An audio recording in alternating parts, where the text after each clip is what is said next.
रिश्ते ये जिंदगी की सबसे खूबसूरत चीज होते हैं। अगर ऐसे ही कोई पुराना रिश्ता आपकी जिंदगी में वापस आ जाए, ऐसे ही रिश्तों की कहानी है ये मूवी। तो कहानी शुरू होती है दो यंग लड़के पैट्रिक और आर्ट जो टेनिस डबल पार्टनर्स होते हैं और एक दूसरे के बहुत अच्छे दोस्त भी होते हैं। जूनियर ओपन जीतने के बाद इन दोनों की मुलाकात एक लड़की ताशी से होती है जो एक बहुत ही अच्छी टेनिस प्लेयर होती है और पैट्रिक और आर्ट दोनों ताशी से अट्रैक्ट हो जाते हैं। अब पैट्रिक ताशी को अपने होटल रूम बुलाता है जहां पैट्रिक आर्ट ताशी के साथ बहुत ज्यादा क्लोज हो जाते हैं और अगले दिन ही पैट्रिक और आर्ट का मैच था। ताशी बोलती है जो भी ये मैच जीतेगा मैं उसे अपना मोबाइल नंबर दूंगी और तभी उस मैच का विजेता पैट्रिक निकलता है और मोबाइल नंबर पैट्रिक को मिलता है। अब कहानी आगे बढ़ती है जहां ताशी और आर्ट स्टैनफोर्ड यूनिवर्सिटी में टेनिस खेलना शुरू करते हैं, वो भी कॉलेज लेवल पे, और वहीं पैट्रिक अब प्रोफेशनल लेवल पे टेनिस खेलना शुरू करता है और वो ताशी के साथ लॉन्ग डिस्टेंस रिलेशनशिप में होता है। पैट्रिक और ताशी के इस रिलेशनशिप से आर्ट भी बहुत जलने लगा था, पर रिश्ते हमेशा वैसे ही कहाँ चलते हैं और यहाँ भी वही होता है। पैट्रिक और ताशी की लड़ाई हो जाती है जब ताशी पैट्रिक को टेनिस में कोई एडवाइस दे रही होती है और पैट्रिक को एडवाइस पसंद नहीं आता है और उन दोनों के बीच में लड़ाई हो जाती है और जो उनके ब्रेकअप का कारण बनती है। कहानी में एक ट्विस्ट तब आता है जब ताशी को एक मैच में चोट लग जाती है और ये नी इंजरी उसके करियर के लिए एक टर्निंग पॉइंट बनती है और ये बात सुनकर पैट्रिक का दिल भी पिघल जाता है। वो ताशी से मिलने आता है पर ताशी उससे अभी भी इतना गुस्सा होती है कि उसे वो वापस भेज देती है और इसी बात का फायदा आर्ट उठाता है और वो ताशी के पास पहुंच जाता है और उसे कंफर्ट करता है। पर ताशी की चोट अब इतनी बढ़ चुकी थी कि वो अपना करियर आगे नहीं बढ़ा सकती थी, उसे टेनिस छोड़ना पड़ता है।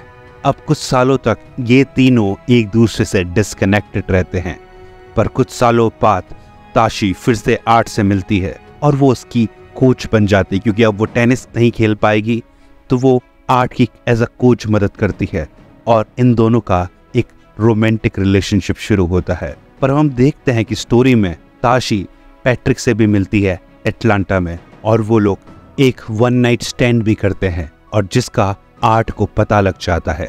आर्ट पैट्रिक और ताशी का ये मिलना सीक्रेटली नोटिस कर रहा होता है, पर ये सब वो ताशी को नहीं बताता क्योंकि वो ताशी से बहुत ज़्यादा प्यार करता है। अब ये कहानी एक बहुत बड़ा जंप मारती है और 13 साल आगे पहुंच जाती है जहां हम देखते हैं कि ताशी अभी भी आर्ट की कोच है और उसकी बीवी भी, और उनकी एक बहुत ही प्यारी सी डॉटर भी है। ताशी के एज अ कोच होने से आर्ट की जिंदगी पूरी तरीके से बदल गई है। वो एक बहुत अच्छा प्लेयर बन जाता है और बस एक यूएस ओपन टूर्नामेंट दूर होता है ग्रैंड स्लैम से, तभी आर्ट को एक इंजरी हो जाती है जिस वजह से वो रिकवर नहीं कर पाता और लगातार बहुत सारे मैच हार जाता है। ताशी ये देखकर बहुत ज़्यादा चिंता में आ जाती है और वो प्लान बनाती है और ताशी को एक चैलेंजर टूर्नामेंट में वाइल्ड कार्ड एंट्री देती है जो न्यूयॉर्क के न्यू रैशल में हो रहा था। ताशी का प्लान था कि आर्ट अपने से लोअर अपोनेंट्स को हराकर अपना कॉन्फिडेंस बूस्ट कर सके ताकि वो ग्रैंड स्लैम के पास पहुंच सके। और फिर हम पैट्रिक को देखते हैं जो एक अननोन प्लेयर बन चुका है, उसे कोई भी नहीं जानता है और उसकी हालत इतनी खराब हो चुकी है कि वो अपना टाइम गाड़ी में स्पेंड करता है, उसके पास रहने के लिए कोई घर भी नहीं है। वो ऐसे ही छोटे मोटे टूर्नामेंट्स खेलकर अपनी आमदनी करता है और अब वो ये चैलेंजर टूर्नामेंट खेलने न्यू रॉशेल पहुंच चुका है। कहानी में पुरानी दोस्ती के तार या कहें दुश्मनी के तार दोबारा से जुड़ने वाले हैं जब पैट्रिक और आर्ट का आमना सामना होगा इस टूर्नामेंट में। और कहानी में ऐसा ही होता है।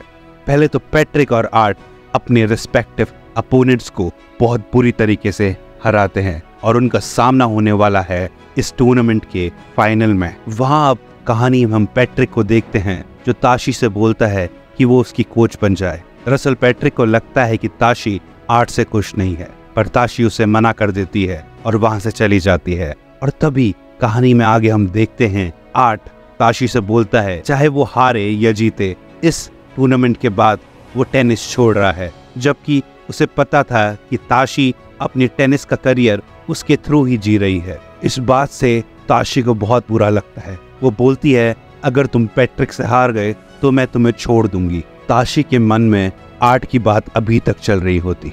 वो इतना परेशान होती है कि वो सीधे पैट्रिक के पास जाती है और उससे कहती है कि तुम आर्ट को जीतने देना। और पैट्रिक बोलता है ठीक है, मैं ये टूर्नामेंट हार जाऊंगा। और फिर हम देखते हैं कि ताशी और पैट्रिक के बीच फिजिकल कांटेक्ट होता है, वो लोग इंटीमेट हो जाते हैं। वो दिन आता है जिस दिन फाइनल मैच होने वाला होता है। ताशी क्राउड में बैठकर आर्ट को चीयर कर रही होती है और पैट्रिक मैच हारने के लिए तैयार होता है। उसने ताशी को पहले ही वादा कर दिया होता है कि वो मैच हारेगा। शुरू होता है, पैट्रिक और आर्ट एक दूसरे को बहुत कड़ी टक्कर देते हैं। फिर हम देखते हैं कि आर्ट हल्के हल्के मैच में लीड लेनी शुरू करता है और हम पैट्रिक को भी देखते हैं जो उसे पॉइंट्स देने लगता है, बार बार बॉल को नेट पर मार के। मैच का रुख तो तब बदलता है जब गेम के बीच में पैट्रिक आर्ट को बता देता है कि वो ताशी के साथ उस रात सोया था। आर्ट ये सुनकर बहुत सारा गुस्सा हो जाता है और वो पैट्रिक को तब तक स्कोर करने देता है जब तक उन दोनों का स्कोर टाई नहीं हो जाता।